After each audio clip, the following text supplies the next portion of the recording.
So this week, I thought we would talk about something that we usually don't talk about at St. Mary Magdalene, sin, and in particular, anger. Wrath, which sounds far worse than anger, is one of the 7 deadly sins listed along with gluttony, envy, lust, pride, sloth, and greed. And all are regarded as being equal in their offensiveness. Of course, when I look dispassionately at this list, I must say that some of the sins are not always so cut and dry, because I think pride coming as self-respect comes in pretty handy, especially if you're asked to do something wrong and you have too much self-respect to actually do it. And I think the jury could be out on lust as well. I'm sure you would never hear this announced from another pulpit, but I think there's some good in lust in a healthy sexual relationship. Now, gluttony, envy, greed, and sloth, those probably don't have a side B, and all will probably take you straight down the road of perdition. But anger, when it doesn't list into wrath, probably does have a side B. So I thought today I'd talk a little bit about anger. Usually when we read this gospel, we talk about Martha and how she should have been given the keys to the kingdom of heaven because she said the same thing that Peter said. So I always have to bring that up. And now that I said it, I'm not going to talk about it anymore, just so we all keep that in our mind, that Martha was entitled to another set of keys. And thanks to the research of Libby Schrader, we know that it is Mary who should have had the keys because she's found that the churchmen probably concocted Martha in order to diminish the power of Mary. But anyway, today, let's just keep those 2 sisters together in the story. So according to the gospel, Jesus allegedly is the good friend of Lazarus and Mary and Martha. And it seems as if he stayed at their house when he visited Jerusalem because Bethany is just located two miles outside of Jerusalem. And of all the people in the New Testament, this family seems to have been his closest friends.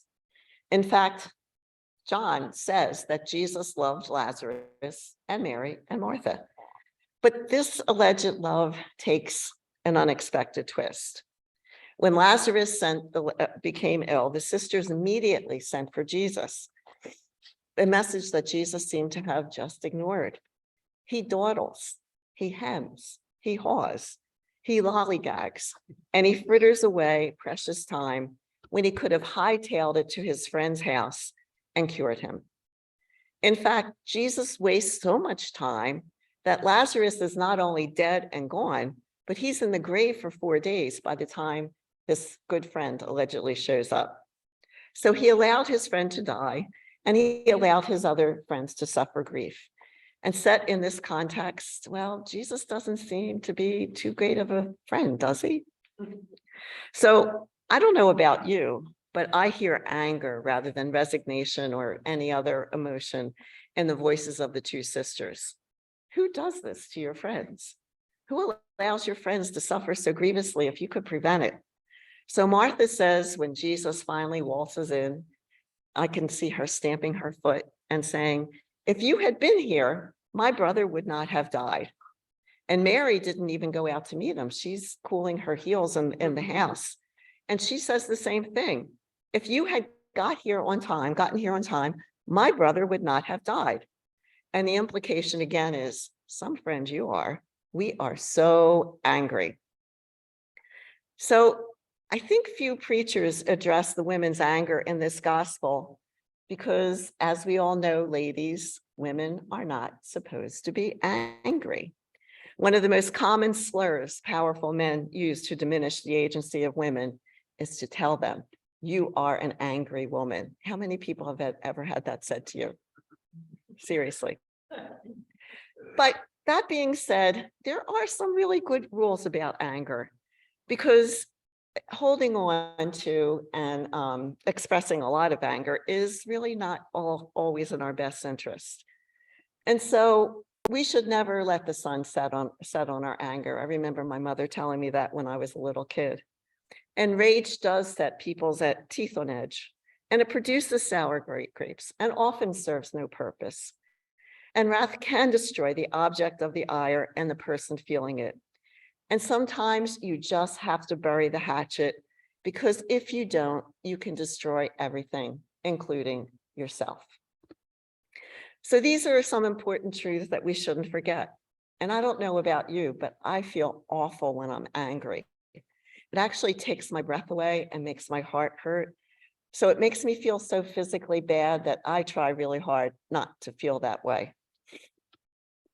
However, anger safely secured in a box marked sin, like love, can cover a multitude of other equally and more serious sins.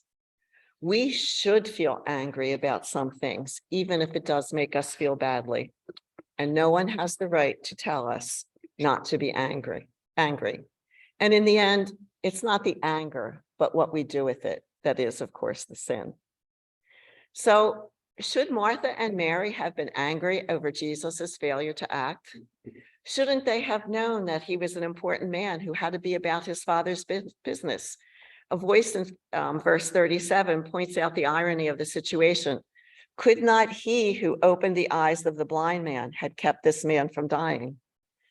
And the most common explanation for Jesus's delay tactics is that he let Lazarus die so that he could demonstrate the glory of God to unbelievers by raising Lazarus from the dead.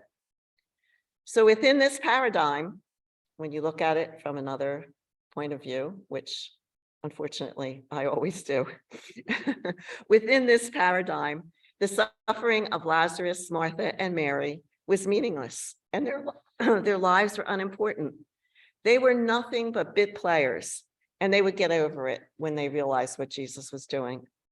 And you could extend this faulty understanding of God to all of history, as human pain is subsumed under privilege and power. Like Martha and Mary, too many of us have been blindsided by the inaction of those we love or admire in the face of our pain or the pain of the vulnerable, as if we all didn't matter. What possible reason is there to let injustice, poverty, death, misogyny, and war persist if we can end it? Is it theology, politics, tradition, money, reputation, our interpretation of the will of God? In the case of the so-called good priests who support women's ordination but remain quiet, is it their job? If they see themselves as the image of Christ, Jesus didn't lose his job, he lost his life. The inaction of the powerful should make us angry and not resigned. That kind of anger is not a sin.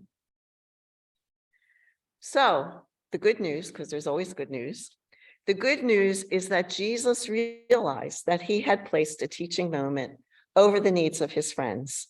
He had let them down.